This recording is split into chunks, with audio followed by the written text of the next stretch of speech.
Hello friends, मैं हूं गौरव और ये है मॉडर्न टाइम्स के दो सबसे बड़े और भारी उड़ने वाले पक्षी। इनसे बड़ा आपको एक भी उड़ने वाला पक्षी नहीं मिलेगा। जो है वो सिर्फ दौड़ सकते हैं एंड ये by the way scientifically proven भी है। लेकिन what you might not know is कि पृथ्वी के इतिहास में एक ऐसा जीव रह चुका है बाय द नेम ऑफ क्वेट्ज़ालकोटलिस, जो इनके मुकाबले इतना बड़ा था और उनसे एटलीस्ट 11 गुना भारी था। मतलब जिराफ जितना लंबा और भालू जितना भारी ये पक्षी आसमान में उड़ सकता था। लेकिन आज के तारीख में हमें बताया जाता है कि इनसे बड़े पक्षी उड़ ही नहीं सकते just because of their size and weight. So तब से लेकर आज तक ऐसे क्या बदलाव हुए कि साइज में बड़े पक्षी उड़ ही नहीं पाते। एंड ऊपर से लाइक आई सेड, ये जानवर पृथ्वी पर अब तक का सबसे बड़ा उड़ने वाला जीव था, जो डायनासोर्स के टाइम पर आसमान को डोमिनेट किया करता था। और इसीलिए बहुत से साइंटिस्ट कहते हैं कि आज से 66 मिलियन सालों पहले एक मीटियोर क्रैश में ये विलुप्त हो गया।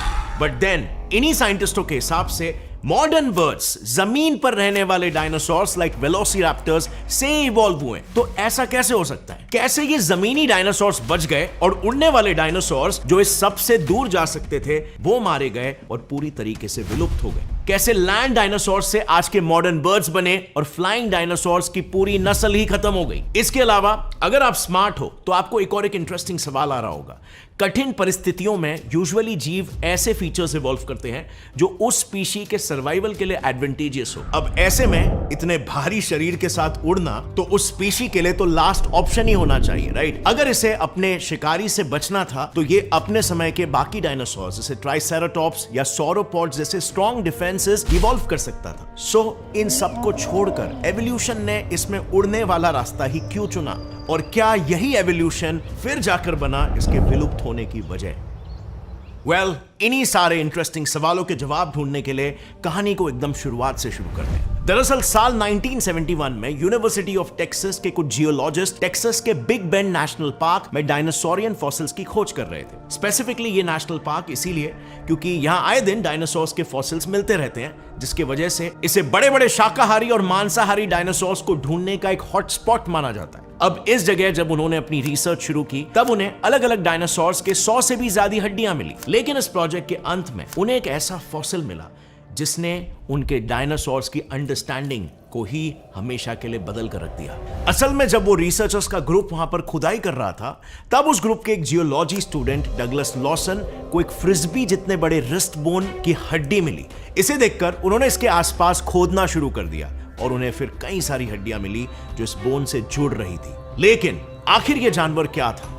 इसे समझने के लिए वो हड्डियों को यूनिवर्सिटी लेकर गए। यूनिवर्सिटी जाकर जब उन्होंने हड्डियों को जोड़कर इस जानवर को कंप्यूटर पर रिकंस्ट्रक्ट किया तब उन्हें अपने आप पर विश्वास ही नहीं हुआ, क्योंकि ये रिस्टबोन किसी साधारण से डायनासोर की रिस्टबोन नहीं थी, बल्कि ये एक ऐसे डायनासोर की रिस्टबोन थी जिसके हाथों का शेप एक चमगादड़ के पंखों जैसा था। लेकिन ये चमगादड़ अपेरेंटली साइज में इतना बड़ा था कि अपने पंखों के नीचे एक पूरी पीली स्कूल बस को छुपा ले, और अगर उसके वजन की बात करें तो एक फुल साइज भालू जितना भारी था। यानी कि अगर ये सारे फाइंडिंग सही थे तो डगलस को जो फॉसिल मिला था वो अब तक के सबसे बड़े फ्लाइंग एनिमल का फॉसिल था, जिसे उन्होंने फिर नाम दिया क्वेट्ज़ालकोटलिस नॉर्थरोपी। बट होल्ड ऑन, क्या आपने इनके रिजल्ट में एक प्रॉब्लम नोटिस की?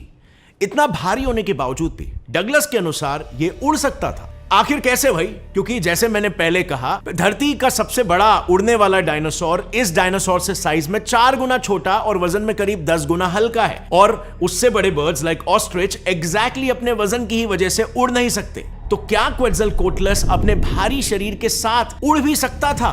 वेल, ये सवाल काफी सारे साइंटिस्टों को खल रहा था और इसीलिए उन्होंने इस डायनासोर पर अपनी एक अलग इंडिपेंडेंट रिसर्च शुरू की। अब अनफॉर्चुनेटली उस वक्त प्रॉपर टेक्नोलॉजी ना होने के कारण इस डायनासोर का फॉसिल अगले ऑलमोस्ट 17 सालों के लिए बस एक मिस्ट्री बनकर रह गया, until 1984। साल 1984 में जैसे ही हर एक फील्ड में टेक्नोलॉजी इवॉल्व हुई, सभी साइंटिस्ट अपने तरफ से इस क्वेट्ज़ालकोटलिस के मिस्ट्री को सुलझाने में जुट गए। उनमें से एक एविएशन इंजीनियर पॉल मैक्रीडी ने क्वेट्ज़ालकोटलिस उड़ता है या नहीं इसे प्रूव करने के लिए एक मॉडल भी बनाया।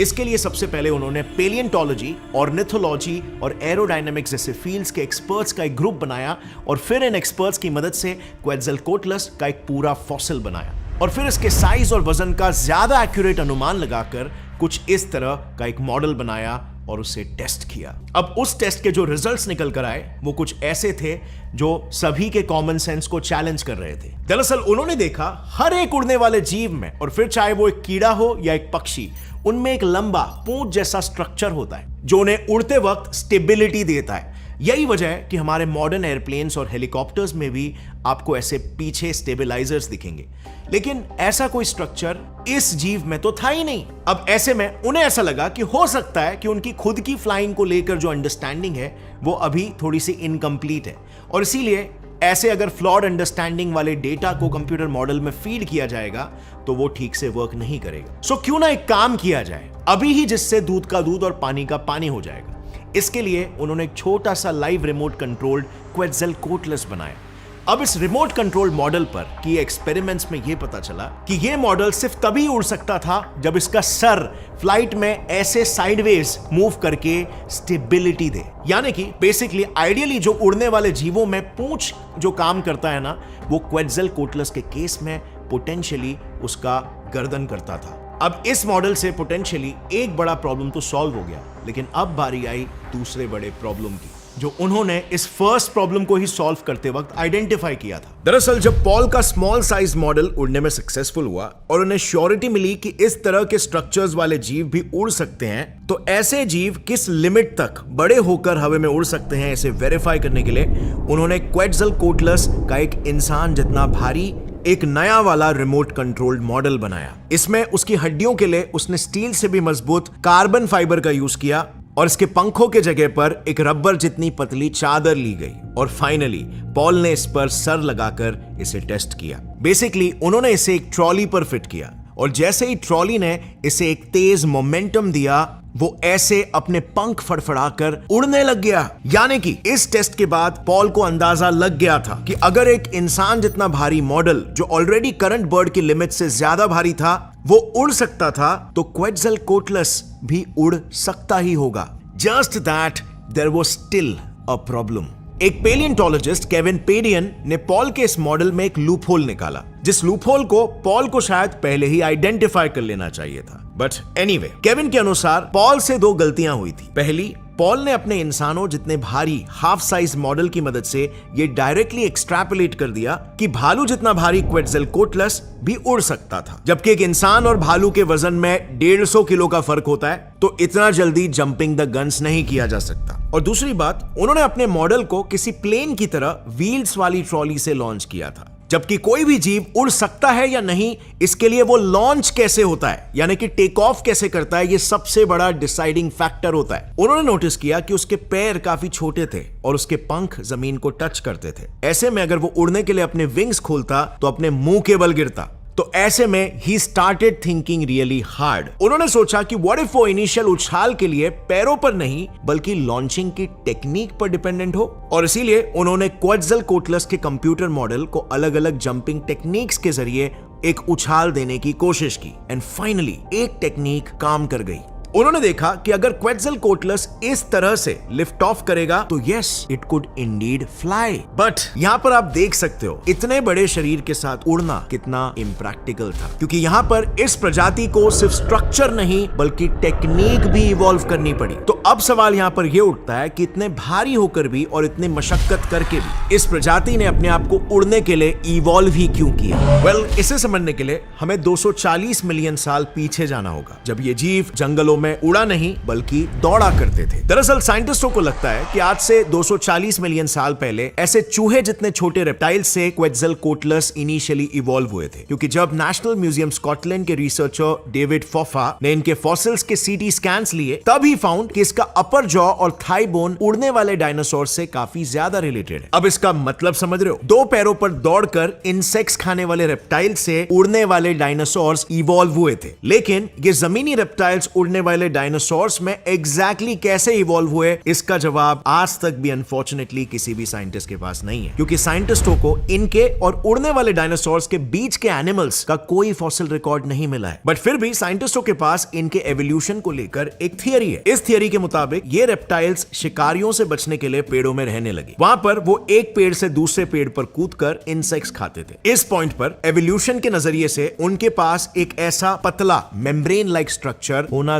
ज्यादा यूजफुल था, क्योंकि इससे वो आसानी से पेड़ों के बीच ग्लाइड कर सकते थे। यानी कि अगर वो ग्लाइडिंग मेम्ब्रेन इवॉल्व कर लेते तो एवोल्यूशन के पर्सपेक्टिव से वो फूड चेन में एक हायर हायरार्की पर पहुंच जाते। And this is just how evolution works. वो किसी भी स्पीशीज में ऐसा ही रास्ता चुनता है जो उस स्पीशीज को करंट कंडीशन से ज्यादा एडवांटेजियस एक हायर पीक पर लेकर जाए। और इसीलिए चूहे जितने छोटे ये दौड़ने वाले रेप्टाइल्स ऐसे ग्लाइड करने वाले रेप्टाइल्स में इवॉल्व हुए। लेकिन इनके मेम्ब्रेन्स में अब भी एक प्रॉब्लम थी। इस मेम्ब्रेन्स के जरिए वो ग्लाइड करके सिर्फ छोटे छोटे डिस्टेंसेस ही कवर कर सकते थे, लेकिन अगर किसी भी तरह ये हवा में उड़ पाते तो वो ज्यादा डिस्टेंस कवर कर सकते थे, जिसके वजह से उन्हें बाकी जीवों से ज्यादा खाना बटोरने का एडवांटेज मिलता। और साथ ही वो एक ऐसा समय था जब बर्ड्स भी इवॉल्व नहीं हुए थे। सो काश किसी तरह अगर ये उड़ पाते तो आसमान में इन्हें चैलेंज करने वाला कोई भी नहीं था। इनफैक्ट वहां पर ये अपने शिकारियों से भी बच पाते। So in all cases in gliding reptiles के लिए उड़ना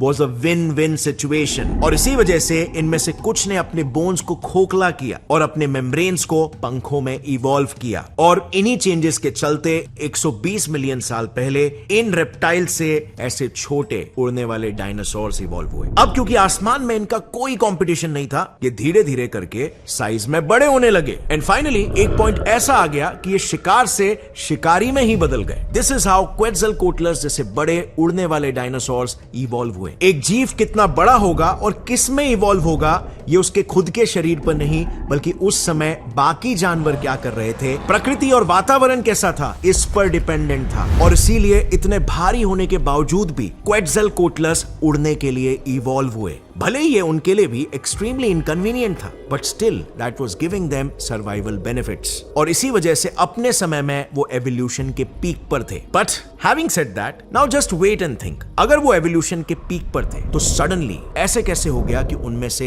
एक भी नहीं बचा? क्यों आज वेलोसिरैप्टर जैसे जमीनी जीवों के जीन्स हमें आज पक्षियों में मिलते हैं, लेकिन जो उड़ सकते थे उनके जीन्स हमें मिलते ही नहीं है? अब कई लोग इसका एक सिली आंसर देते हैं कि 66 मिलियन साल पहले वो बाकी डायनासोर्स के साथ मारे गए। एंड इवन आपको भी शायद ऐसा लगता होगा। तो let's take a short recap कि 66 मिलियन साल पहले एग्जैक्टली क्या हुआ था। उस समय चिक्सुलब एस्टेरॉइड के पृथ्वी पर गिरने की वजह से पूरे पृथ्वी पर हर जगह तबाही का मंजर था। जगह जगह भूकंप और बाढ़ आ रही थी, जिसका सबसे पहला इंपैक्ट हुआ जमीन पर रहने वाले डायनासोर्स पर। येट साइंटिफिक अमेरिकन के इस रिसर्च के अनुसार सभी बर्ड्स जमीन पर रहने वाले डायनासोर से इवॉल्व हुए। इसका सिंपल सा मतलब यह है कि चिक्सुलब के बाद भी कुछ जमीनी डायनासोर्स जिंदा बच गए थे, क्योंकि वो जिंदा रहेंगे तभी तो आगे जाकर बर्ड्स में इवॉल्व होंगे ना। तो इसका सीधा सीधा मतलब यह है कि जब एस्टेरॉइड टकराया वहां पर जमीन के कुछ डायनासोर्स बच गए, लेकिन क्वेट्ज़लकोटलस जैसे उड़ने वाले डायनासोर्स जो इस सब से आराम से दूर जा सकते थे वो मारे गए। So let me ask you again, उन उड़ने वाले डायनासोर्स के साथ आखिर ऐसा क्या हुआ? वेल,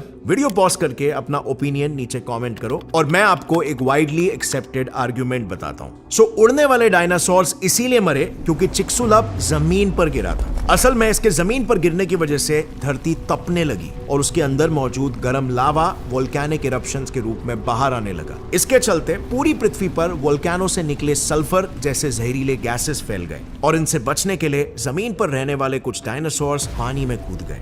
लेकिन क्वेट्ज़लकोटलस जैसे उड़ने वाले डायनासोर्स पानी में नहीं कूद सकते थे, क्योंकि उनकी बॉडी उड़ने के लिए डिजाइन थी, तैरने के लिए नहीं। और जैसे कि हमने देखा, ये साइज में भी काफी ज्यादा बड़े थे और इसीलिए वो वेलोसिरैप्टर जैसे छोटे डायनासोर्स की तरह कहीं तुरंत शेल्टर नहीं ले पाए। इनफैक्ट यही वजह है कि हमें किसी भी बड़े डायनासोर के जीन्स करंट एनिमल्स में नहीं मिलते। यानी कि एक तरह से चिक्सुलब एस्टेरॉइड एकमात्र एक ऐसा फिल्टर था जिसने सभी बड़े जानवरों को पृथ्वी से फिल्टर आउट कर दिया। बिसाइड्स आप देख सकते हो कि चिक्सुलब एक्सटिंक्शन से जो भी जीव बचे, like turtles, crocodiles, alligators, even dinosaurs like velociraptors, ये सभी साइज में छोटे थे। क्योंकि छोटे होने का एडवांटेज ये होता है कि वो बड़े जीवों के कंपैरिजन में कम रिसोर्सेज में ज्यादा तेजी से रिप्रोड्यूस कर सकते हैं। इससे वो ज्यादा तेजी से अपने नंबर्स को बढ़ा सकते थे और एवोल्यूशन ने उस समय में इस खूबी को सपोर्ट किया। लेकिन हैविंग सेड दैट, अगर हम कह रहे हैं कि क्वेट्ज़लकोटलस एपेक्स प्रेडेटर थे, जबकि by that time of extinction और भी कई उड़ने वाले जीव इवॉल्व हो चुके थे, तो ऑब्वियस सी चीज है उनका जो फ्लाइंग स्ट्रक्चर था वो एक एवोल्यूशनरी मार्वल था। सो आखिर क्या वजह है कि जब मॉडर्न बर्ड्स इवॉल्व हो रहे थे तब वेलोसिरैप्टर्स जैसे जीवों ने क्वेट्ज़लकोटलस का स्ट्रक्चर नहीं अपनाया? क्यों उन्होंने क्वेट्ज़लकोटलस से एकदम ही अलग फ्लाइंग स्ट्रक्चर्स डेवलप किए? अब इस पर मेरा आर्गुमेंट यह है कि शायद क्वेट्ज़लकोटलस के समय में वो खुद पहला नॉन इंसेक्ट जीव था जो उड़ सकता था, और इसीलिए वो एवोल्यूशनरी मार्वल होने के बावजूद भी ज्यादा देर तक टिका नहीं। क्योंकि देखो, वर्ल्ड वॉर 2 के वक्त जो फाइटर प्लेन्स थे वो इतने केपेबल थे कि उन्होंने लिटरली वॉर्स जिताए। लेकिन मुझे बताओ, जस्ट बिकॉज वो उस वक्त केपेबल थे और उस वक्त के एपेक्स प्लेन्स थे, क्या इसीलिए आज के मॉडर्न प्लेन्स उसी सेम डिजाइन पर बनाएंगे हम? Obviously not, right? क्योंकि हम ट्रायल एंड एरर करते करते अब समझ गए हैं कि उससे भी बेहतर डिजाइन्स बन सकते हैं। आई थिंक यही हुआ क्वेट्ज़लकोटलस के साथ भी। Quetzalcoatlus is that old world war 2 का प्लेन। आज के मॉडर्न बर्ड्स है मॉडर्न फाइटर जेट्स, और एवोल्यूशन है वो जज जिसने मॉडर्न बर्ड में वो एक्स फैक्टर नोटिस किया, एंड दिस इज व्हाई